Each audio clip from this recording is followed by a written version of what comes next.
Falar de proteínas e aminoácidos é um tema bastante complexo e a gente vai precisar usar alguns termos técnicos para que você possa entender algumas confusões que as pessoas fazem com o assunto. Então a gente vai falar de valor biológico, de digestibilidade, de alguns termos que você já ouviu em algum momento, só que muitas vezes não pegou exatamente o que significa isso.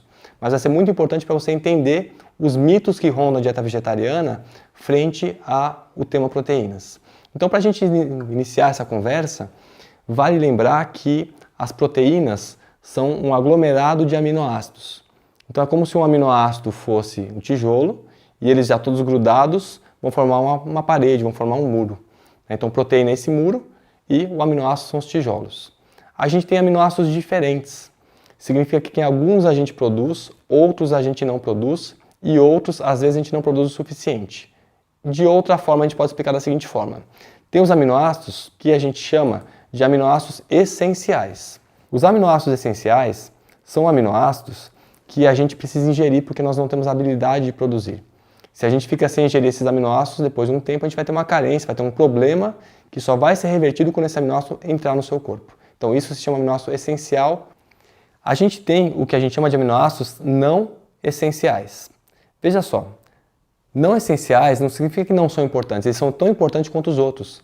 A diferença é que nós produzimos, por isso não é essencial que a gente tenha uma ingestão deles, porque a gente vai produzir baseado em outras substâncias que vieram da dieta.